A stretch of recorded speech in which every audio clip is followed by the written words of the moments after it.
cómo tomar buenas decisiones en tu vida.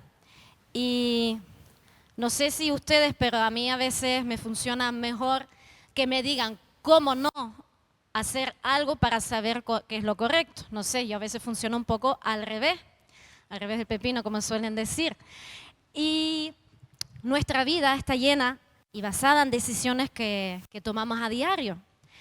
Y unas son trascendentales y otras quizás no tan importantes. Hoy nos levantamos, decidimos que queríamos desayunar, qué ropa ponernos, y pudiera parecer no importante, pero sí lo es porque cada día tengo que decidir qué como, y una buena, una mala nutrición que va a hacer que yo probablemente traiga enfermedades a causa de una mala alimentación.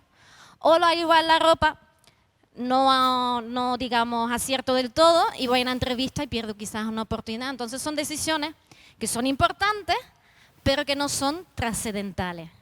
Las que son trascendentales son aquellas que no pueden ser cambiadas, que ya hemos tomado la decisión, ya no hay vuelta atrás, por lo que sean todos los aspectos. Y la capacidad de tomar una determinación o una resolución en momentos de quizás de conflicto o en momentos dudosos depende de muchas cosas de nosotros, por ejemplo, de nuestro carácter, de nuestra identidad, si tenemos esperanza o no de vida, porque si vemos una persona optimista o una pesimista, pues evidentemente ante una misma circunstancia probablemente tomen decisiones diferentes. A lo mejor por la cultura, por nuestra visión, por nuestro autoconcepto de nosotros mismos, nuestra autoestima, y pudiéramos hacer una larga lista de estas cosas. Lo que es verdad que cuanto más profundizamos en nuestra relación con el Espíritu Santo, mayor luz trae a mi mente y va trabajando todas estas cosas que antes les mencioné, el autoestima, la cultura, la visión, porque tenemos todos una cultura, pero cuando profundizamos una palabra, aprendemos de la cultura del reino de Dios, que solamente es una, independientemente de donde hayamos nacido. Y eso nos ayuda a tomar buenas decisiones porque Dios va trabajando en nosotros para que nuestra manera de ser cambie a mejor y nos ayude a tomar buenas decisiones en la vida. Nadie quiere que le vaya mal, ¿verdad? ¿O sí? Alguien dice, voy a tomar esta decisión para que me vaya mal. ¿Lo han hecho alguna vez? No, ¿verdad? Tomamos normalmente decisiones para ir a mejor o lo que consideramos que es mejor. Pero que seamos creyentes y que vengamos a la iglesia no nos libra de tomar malas decisiones en nuestra vida. Y por eso he traído hoy la vida de un personaje en la Biblia que se ha nombrado muchísimo y crucificado también y nos enseñó Jesús, es el rey Saúl. Conocemos la historia, ¿verdad? El rey Saúl y de David. Y hemos hablado estas últimas semanas acerca de la conquista y seguimos en la misma línea porque Dios nos está poniendo estos mensajes en nuestro corazón, porque estamos pasando de ser una iglesia de desierto a una iglesia de conquista. ¿Se acuerdan la palabra que recibimos en marzo? No sé si la han escudriñado, si han profundizado en ella, pero es un proceso, porque es un camino que hay que llevar a cabo y Dios nos está mostrando cómo hacerlo. Porque no es que diga Dios aquí, se acaba el desierto y empieza la tierra prometida, no. Sucede un proceso, sucede una serie de acontecimientos y una serie de decisiones que debemos tomar nosotros como nuestra vida personal y como iglesia y como pastores. Y cuando Dios nos da una palabra para mostrarnos el diseño, tú decides si forma parte de ese diseño y tú decides si quieres encajar en ese diseño. Yo siempre pongo el ejemplo del puzzle, no sé cómo le dicen los latinos, rompecabezas, y nosotros formamos parte de ese puzzle, una gran obra de parte de Dios. Y somos quizás una pieza pequeña, insignificante, pero formamos parte de algo grande. Y a veces queremos como encajar fuera de nuestro diseño. Si vemos los puzzles, los dibujos están hechos, ya están fabricados y no podemos poner las piezas donde nos place, ¿verdad? Porque no tendría sentido el dibujo, el paisaje, lo que venga en el puzzle. Así sucede con nosotros.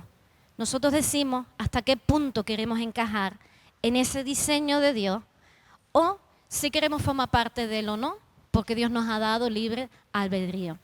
Conocemos la historia del rey Saúl, que fue desechado por Dios, fue ungido David como rey, y aunque pasaron años hasta que ocupara David el trono que estaba ocupando Saúl. Pero hoy quería enfocarme en los inicios de Saúl hasta que fue desechado. No lo voy a leer porque es bastante larga, pero lo pueden leer en casa, 1 Samuel, los capítulos 9 al 15, incluido luego los primeros versículos del capítulo 16. Pero les traje pequeñas porciones de lo que pudiéramos ayudarnos a saber qué le pasó a Saúl para que él acabara como acabó. Y en primer lugar, me llama la atención la primera respuesta que le da Saúl al profeta Samuel cuando se conocen. Si conocen la historia, si no, las hago en breve resumen. El papá de Saúl perdió unas asnas y mandó a su hijo a buscarla. Y él, como hijo obediente, dice, sí, ok, papá, yo voy a buscarla. Se ve que tardaron, no se sabe el tiempo, pero pasaron algunos días. Y le aconsejaron a Saúl, dice, vete a ver al profeta, vete a ver al vidente, para que nos ayude a encontrar las asnas. Y así fue. Pero ya Dios tenía ese encuentro preparado, ese encuentro divino. Porque dice que antes de llegar Saúl, ya Dios le dijo al profeta, vas a ungir a este hombre que viene buscando sus asnas como rey de Israel. Y cuando llegó, fíjense lo que Saúl responde en ese primer encuentro. Vamos a leerlo, capítulo 9, los versos 19 al 21. Respondió Samuel a Saúl y dijo, yo soy el vidente, porque él preguntó quién es el vidente, dijo, soy yo a quien busca. Sube delante de mí al lugar alto, pues hoy comerás conmigo, y por la mañana te dejaré ir y te declararé todo lo que está en tu corazón. En cuanto a tus asnas que se perdieron, hace 3 días no te preocupes por ellas, pues han sido halladas. ¿Y para quién es todo lo deseable en Israel? ¿No es para ti y para toda la casa de tu padre? Saúl respondió y dijo, ¿no soy yo benjamita, de la más pequeña de las tribus de Israel? ¿Y no es mi familia la menos importante de todas las familias de la tribu Benjamín? ¿Por qué pues me habla de esta manera? Y no juzgo la respuesta de Saúl porque quizá él se crió oyendo todo el rato eso. Somos la familia menos importante, somos la tribu más pequeña, y cuando tú creces oyendo eso toda tu vida, tú tienes un autoconcepto de ti mismo de que no soy nadie, Señor. Pero en lugar de ser eso un impedimento para Dios para llamar a Saúl, porque nos guste o no nos guste, el lugar donde nos nacemos, cómo nos crían, nos afecta de alguna manera y nos hace las personas que somos hoy en día. Hoy en día somos las personas, gracias a lo que hemos vivido, lo que hemos estudiado o no estudiado, por nuestra cultura, estamos hoy, por la gracia de Dios, aquí todos reunidos juntos, pero con un pasado diferente. Entonces, Dios hizo un diseño perfecto en tu alma y quizás tus progenitores no supieron edificar ese diseño sobre tu vida. Y quizás eso fue lo que le pasaría a Saúl, lo supongo porque la Biblia no lo dice. Pero esto no es una barrera para que digamos, bueno, ya está, me criaron así, resulta que no me ayudaron y ya soy un desecho social, ya no sirvo para nada. Pero no, esto es una barrera que debemos de superar y comenzar a creer lo que Dios dice de nosotros. Amén. Y a Saúl le estaban declarando nada más ni nada menos que iba a ser rey de Israel. Entonces te pregunto en esta mañana, ¿qué ha dicho Dios sobre tu vida? ¿Qué promesas tenemos? Porque a veces es bueno, yo sé que muchos de nosotros las anotamos, las apuntamos, pero es bueno repasarlas de vez en cuando porque ¿saben por qué? Dios no cambia de opinión. A lo mejor te lo dijo hace 8 años, 10 años, 15, 2 meses, pero Dios no cambia de opinión. Dios nos hizo de hombre para arrepentirse, Dios nos de los que da dones, los retira, los quito, los pongo y bueno, ahora sí, ahora no, como si fueran interruptor de la luz, ahora se porta bien, ahora mal, ahora bien, ahora mal, ahora bien. No, Dios no cambia de opinión. Por eso te digo, ¿qué ha dicho Dios sobre tu vida? No lo dudes ni un segundo, nunca. Nunca duden de lo que Dios ha declarado sobre tu vida. Amén. En segundo lugar, Dios capacitó a Saúl para llevar a cabo el propósito. Porque a Dios no le sorprendería que Saúl respondería de esa manera, ¿sí o no? No, ¿verdad? ¿Qué pasó? Vamos a leerlo en capítulo 10, versos 9 al 10. Y sucedió que cuando él volvió la espalda para dejar a Samuel, Dios le cambió el corazón. Y todas aquellas señales le acontecieron en aquel día. Cuando llegaron allá a la colina, he aquí un grupo de profetas salió a su encuentro y el Espíritu de Dios vino sobre él con gran poder y profetizó entre ellos. Y aquí yo digo, wow. Dice que Dios cambió el corazón a Saúl así, en un instante. Lo que él a lo mejor había oído, lo que no había creído, dice que Dios lo diría de otra manera, le implantó la semilla, le sembró de lo que Dios quería hacer en Saúl. Y vino sobre él con gran poder. Y probablemente Saúl tenía un autoconcepto equivocado a sí mismo, pero esto no le impidió a Dios que lo escogiera. Tu pasado nunca va a impedir que Dios te escoja para lo que Él quiera hacer. Por eso no dudes de que si soy capaz, lo puedo hacer o no lo puedo hacer, porque Dios no se equivoca con los que llama. Amén. A Dios no le importa de dónde viene, cuál es tu pasado, si tus padres lo hicieron bien, lo hicieron mal, si te reconocieron, te dieron estudios, no te dieron estudios. Él a los que llama los capacita. Recuérdenlo. Cuando somos niños no podemos escoger, pero en nuestra vida adulta debemos decidir una decisión importante de creer a Dios, lo que Él ha dicho de nosotros, o seguir quejándonos quizás de la vida que deseábamos tener y no tuvimos. Porque mucha gente se queda como anclado en ese pasado. Es que mi infancia fue así, es que mi niñez fue así, es que mi adolescencia, es que me equivoqué en esto. Ya pasó, ya pasó. Y Dios hoy está aquí contigo para decirte, yo tengo algo mejor para ti y yo quiero que tú me creas.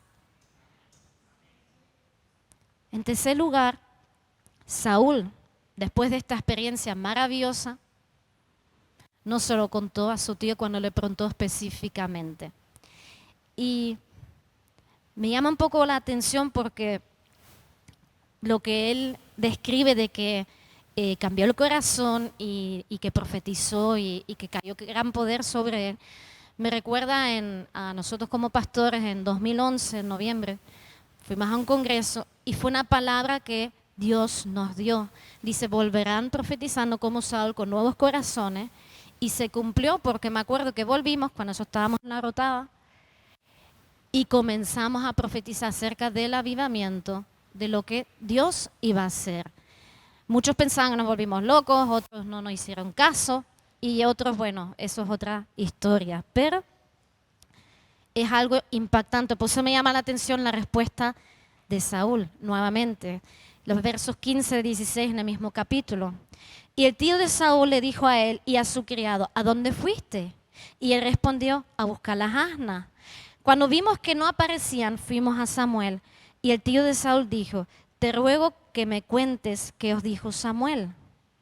Y Saúl respondió a su tío, nos hizo saber claramente que las asnas habían sido halladas, pero a Saúl no le contó acerca del asunto del reino que Samuel le había mencionado. ¿Cómo no puedes contar algo así? No sé.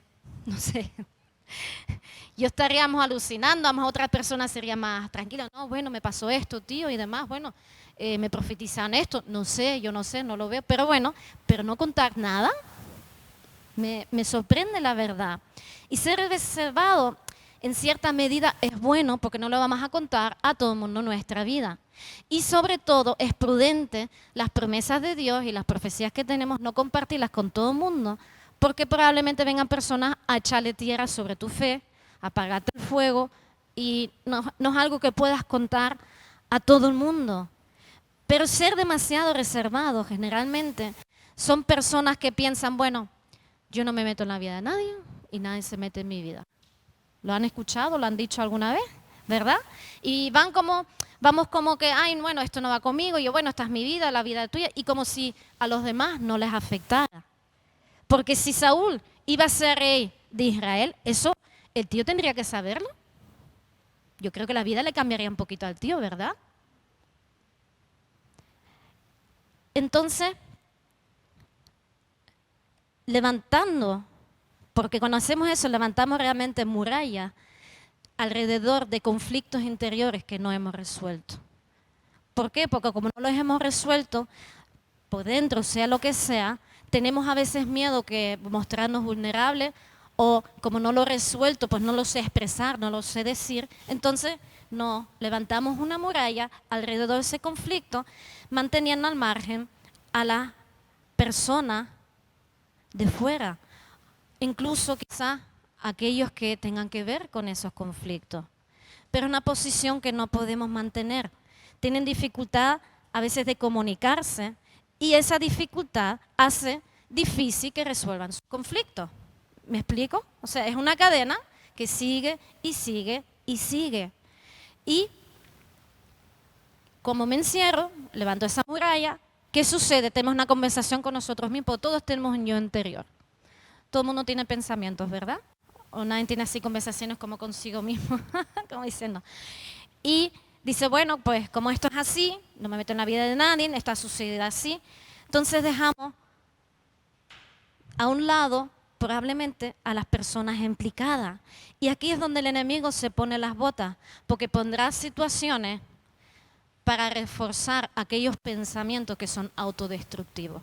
Porque generalmente cuando no resolvemos un conflicto interior, levantamos la muralla y no lo resolvemos y encima nos aislamos, ¿qué sucede?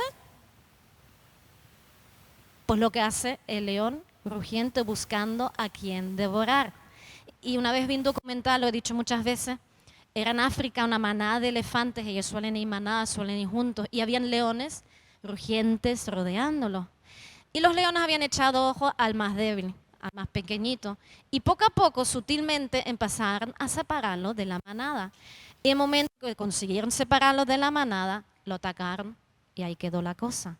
Y me hizo pensar mucho de cómo esos leones, el enemigo, va rugiendo, hablando, mirando, para alimentar esos pensamientos que normalmente suelen ser autodestructivos. Bueno, esto me tocó vivir así, es que no me entienden, es que esto va así.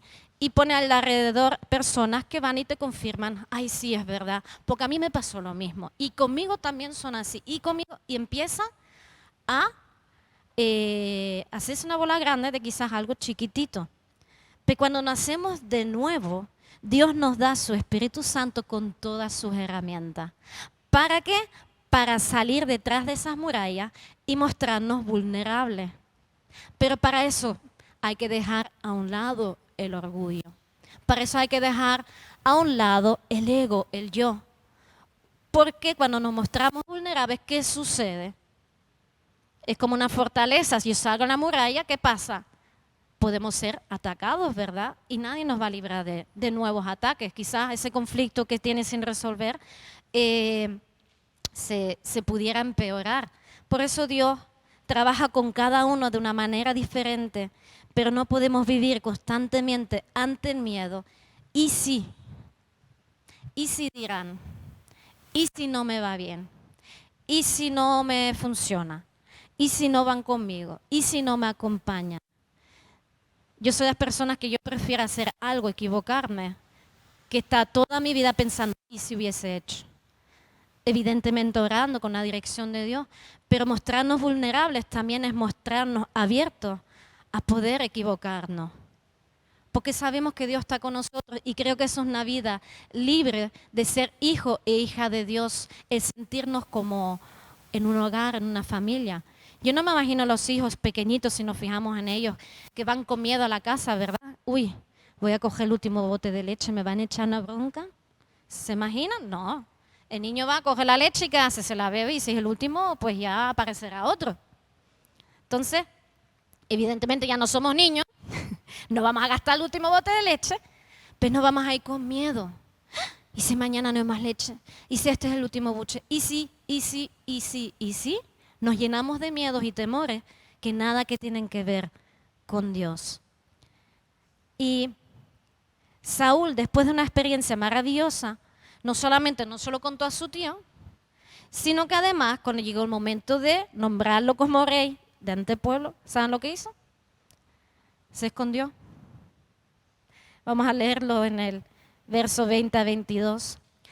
Samuel hizo que se acercaran todas las tribus de Israel. Se lee rápido, pero yo me pongo en el papel de Saúl. Tú dices, yo, alguien significante. Me unge como rey, sí, hombre. Pero Dios me empodera, me cambia el corazón y dices, bueno, a lo mejor empiezo a creérmelo. Y llega el profeta y llama a toda la tribu, a todas las tribus de Israel y te planta delante de todo el mundo. ¿Ustedes qué harían probablemente? Yo creo que más de uno nos esconderíamos por miedo o por asustarnos o lo que fuera. Entonces Samuel dice que se acercaron todas las tribus de Israel y fue escogida por sorteo la tribu de Benjamín. Miren usted por dónde.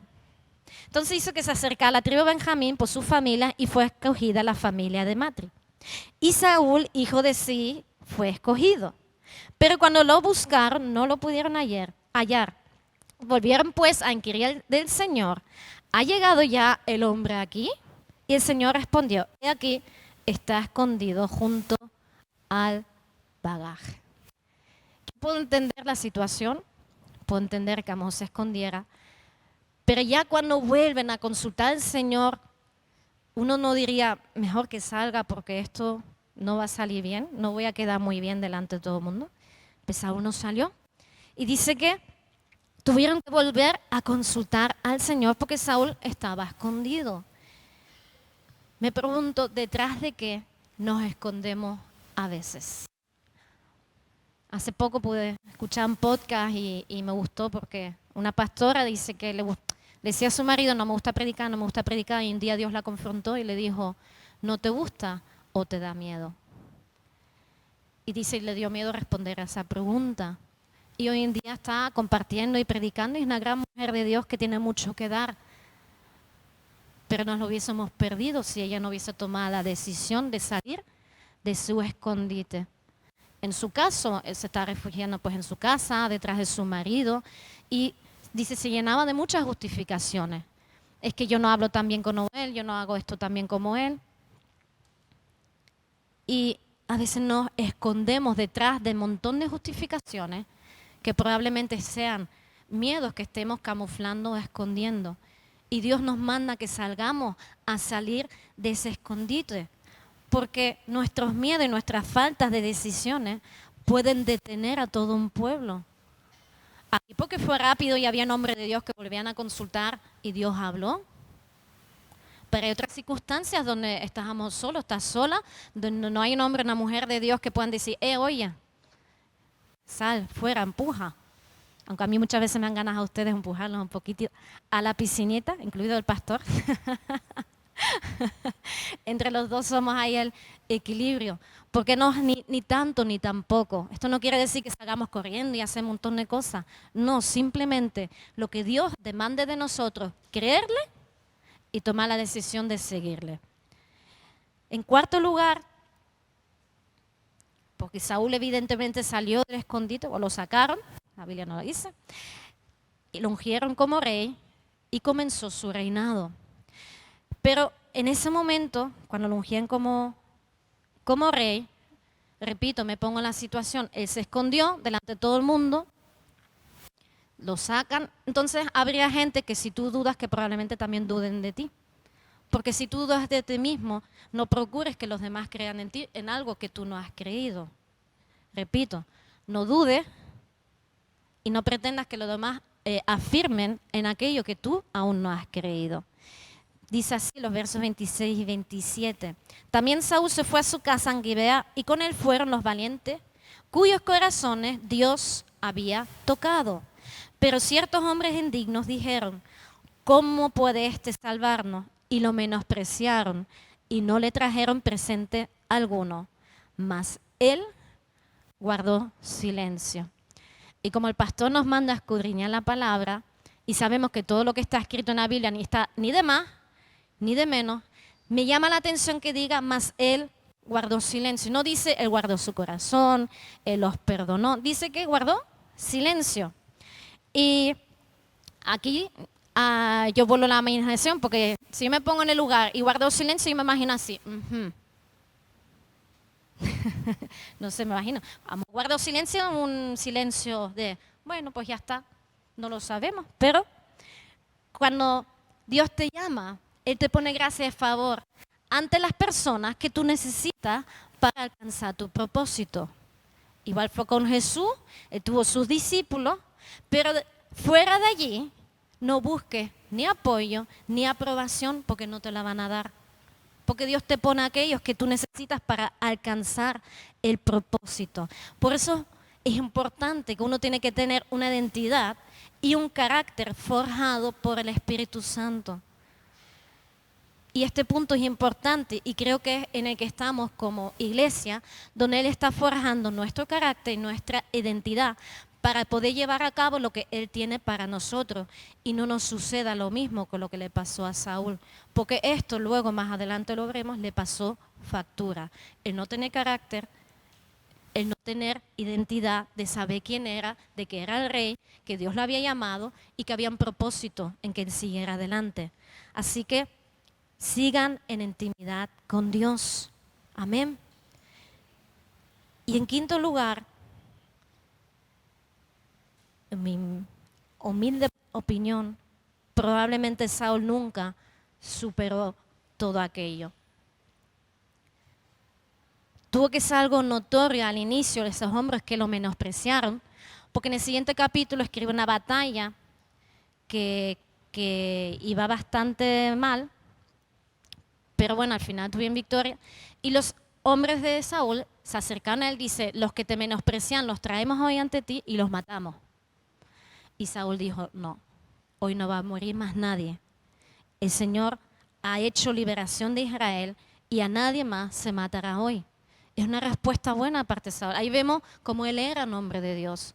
Era un hombre pues hecho y derecho, como se suele decir, con las cosas claras.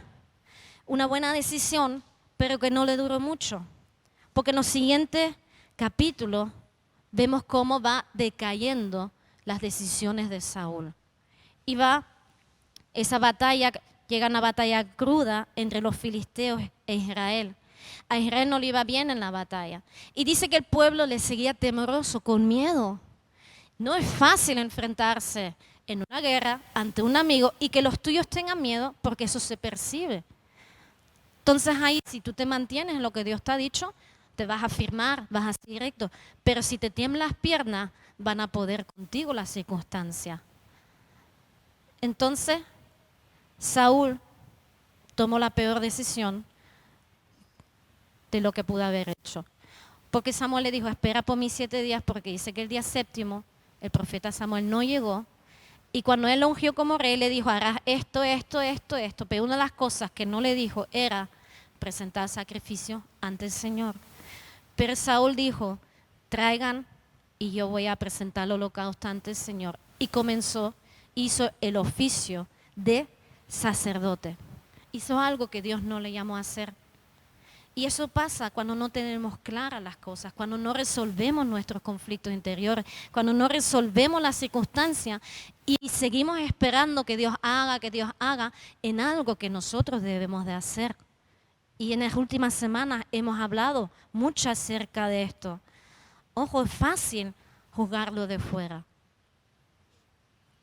Es fácil leerlo en 4 líneas lo que hizo Saúl. ¿Cómo es posible? ¿Cómo se le ocurre? ¿O no? La primera vez que leí el Antiguo Testamento yo dije, el pueblo de Dios sinvergüenza, estos son todos tal, y todo era para los demás hasta que Dios me dijo, vale, ahora léelo al revés y aplícalo a tu vida. Y cambia el espejo. Pero cuando estamos en momentos desesperados, ¿cuántos en lugar de esperar por Dios han hecho aquello que no deben de hacer, sabiendo que no deben hacerlo? Creo que pudiéramos levantar las manos, los pies en este aspecto. Eso le pasó a Saúl. Le faltó carácter, porque dice que el pueblo se estaba dispersando. Y yo me imagino a Saúl diciendo, tenemos los filisteos, nos están ganando la batalla, el profeta Samuel no ha venido, no tenemos favor de Dios, se están yendo, mira, mejor actúo. Pero si hubiese tenido carácter, él hubiese dicho, aunque el pueblo se disperse, yo esperaré al profeta para presentar sacrificio e implorar el favor de Dios. voy a esperar a Dios porque esa es la instrucción. Esperen aquí hasta que yo venga. ¿Qué hay que hacer? Esperar. Yo sé que a veces si Dios te dice, mira, a lo mejor tenemos una factura que pagar, se vence el martes y Dios te dice, tranquilo, yo voy a ocuparme. ¿Y qué hacemos? Como el lunes Dios no hizo nada, salimos corriendo a hacer 20,000 cosas. ¿O no? A desesperados, a cualquier cosa para contar y luego le damos gracias a Dios, eso sí. Pero si Dios te dice, espera, espera. Si Dios te dice, haz, ve y hazlo. Debemos ser obedientes y seguir las instrucciones de Dios. Le faltó identidad. Cuando sabes quién eres en Cristo, no harás caso a lo que otras voces te dicen. Las escucharás, las oirás, verás cosas que te gustan, dirán cosas de ti que te gustan, pero no les vas a hacer caso. Vas a hacer caso a quien te llamó. Vas a hacer caso a quien te habla, que es Dios mismo. Eso es tener la identidad clara en Cristo, en la palabra. No tambalear cuando las cosas se ponen feas. No tambalear cuando me veas solo, cuando me veas sola. No tambalear cuando te sientas abandonado, abandonada por los tuyos. Porque Dios respalda la verdad. Dios respalda y recompensa la perseverancia. Pero muchas veces nos desesperamos por muchas cosas. Le faltó fe. Cuando sabes en quién has confiado, tú sabrás que por muy difícil que sea la situación, Dios no te abandonará. A lo mejor no te gusta la respuesta, a lo mejor no te gusta el tiempo que ha transcurrido, pero tú sabes que Dios nunca abandona a un hijo y una hija. Y cuando tenemos fe, eso es lo que nos debe afirmar y reafirmar en lo que debemos de hacer. Hay muchos puntos más que los dejé en el tintero. Si me acompaña mi esposito. Porque estas cositas no suceden de la noche a la mañana. Yo creo que Saúl era un hombre de Dios, que no supo resolver sus conflictos interiores. Y esto lo llevó a tomar malas decisiones, una tras otra, llevando al final a una vida sin propósito y autodestructiva, porque el rechazo a ti mismo produce más rechazo a tu alrededor. Cuando uno ve personas que han maltratado a otros, por ejemplo, lo vemos mucho en los matrimonios, cuando un hombre maltrata a la mujer o han pegado a un hijo, luego los ves llorando, se sienten mal por lo que han hecho. Pero en lugar de resolverlo, siguen esa cadena de respuesta ante las circunstancias. Y cuando no resolvemos lo que debemos de resolver en nuestra vida, nos va a llevar el rechazo a más rechazo. Las malas decisiones de Saúl lo llevaron a perder primero su llamado, su propósito. Porque cuando él presentó el holocausto y el profeta le dijo, si hubieses esperado hoy, se hubiese afirmado tu reino para siempre. Perdió su llamado, perdió su propósito. Ya no lo pudo recuperar. Y si leemos eso, pudiéramos decir, ay, qué malos Dios, por una vez que se equivocó. Pero es que eso no vino de allí, eso ya venía de atrás. Dios le había dicho, yo te he llamado, estoy contigo. Cayó poder sobre él, lo llamó, se manifestó en su vida. Y luego incluso perdió su propia vida porque en lugar de arrepentirse, siguió preocupado por el que dirán. Siguió preocupado por el pueblo.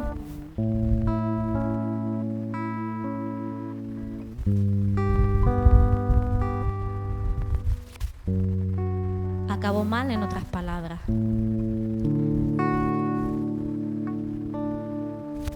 Porque en el momento que él, lo siguiente que hizo fue desobedecer una orden directa. Cuando él presentó el holocausto, él se desesperó, la situación le pudo. Pero en unas batallas, a través de palabras del profeta, Dios le dijo, acaba con tus enemigos, no te quedes con nada. Y dice que solo destruyeron lo que no valía. Cogieron los bueyes, y dice, vamos a presentar holocausto al Señor como algo bueno. Conocer al Señor y su palabra y tomar la decisión de desobedecer o tomar la media, como lo hizo Saúl, porque la palabra de Dios no es una sugerencia, es rebeldía, y eso es igual a iniquidad. El pecado es algo que no cometemos, nos separamos de Dios, pero la iniquidad dice que la maldición es hasta tercera y cuarta generación, y es lo que le pasó a Saúl, porque desobedeció al Señor a conciencia, sabiendo y conociendo. Dios no quiso que él terminara de la manera que lo hizo. ¿Dios lo sabía? Claro que sí, pero Dios no quiso que eso pasara. No era el deseo de Dios para él, y tampoco es el deseo de Dios sobre tu vida. A veces pensamos, bueno, si no algo bien, y no. Dios tiene llamado, tiene propósito en nuestras vidas, y Él quiere que los alcancemos. Pero debemos de esforzarnos, de ser valientes, de movernos para conseguirlo, para conquistarlo. Porque en la iglesia de conquista, como su palabra lo dice, conquista. No se queda en la retaguardia, no se queda en la defensiva. Conquistar es salir al frente y ir consiguiendo, conquistando terrenos que el enemigo nos ha robado. Nos han robado finanzas, el bienestar familiar, bienestar social, y está a manos de la iglesia el conquistar eso. Los cultos están para ser entrenados, para alabar a Dios, pero la iglesia es 24/7 ahí fuera, con carácter, con identidad. No porque seamos perfectos, no porque tuviéramos una infancia buena, otros sí. Pero esta pastora que les mencioné antes dice, no sé si hija o nieta de misioneros. ¿Y saben qué? Nadie la libró de esto. Ella tuvo que enfrentar sus propias luchas. Evidentemente anhelamos que la siguiente generación lo tenga un poquito más fácil. No destruirlos tanto como nos destruyeron a nosotros en carácter, en estima. Pero todos debemos tomar esa decisión en nuestra vida, porque Dios desea lo mejor para tu vida. Los sueños de Él son mucho mejores que los nuestros. Sus proyectos son buenos. Así que no menosprecies tu pasado. El pasado ya pasó. No podemos cambiarlo. Y lo compartí no hace mucho, de que yo por muchos años yo me quejaba delante de Dios, es que la niñez que tuve, el padre que me diste y no sé qué. Y un día Dios me despertó de madrugada. Y sé que fue Dios, pero escuché 2 testimonios de una infancia bien difícil. Y hoy estaban predicando y alabando a Dios. Y me dijo el Señor, ¿de qué te quejas? Y lloré delante de Él toda la noche. Porque dije, Señor, perdóname por haberme quejado tanto. Aunque es verdad que en mi vida yo debo hacerle frente, pero el pasado tengo que dejarlo atrás. Perdonar y perdonarnos. Y poner tu mirada en lo que Dios ha dicho sobre ti. Esto te ayudará a tomar decisiones correctas en tu vida, no a tirar la toalla, y determinará las personas con las que te vas a relacionar. Porque si el rechazo atrae más rechazo, ¿qué atrae el amor de Dios? El amor de Dios. El amor de Dios.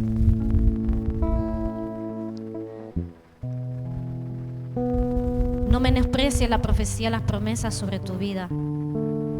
La palabra tiene poder. Lo que tenemos que hacer es hacerla tuya, profundizar en ella, creerla y hablar conforme a lo que tú has creído. No fuerces las situaciones ni las personas. Si Dios ha dicho que Él hará, Él lo va a hacer. Pero no fuerces. Si Dios ha dicho, Él lo va a hacer. De tu parte, ocúpate de tener intimidad con Dios, resolver tus conflictos con el Señor, escudriñar su palabra y ser pacificador en lo que de ti depende.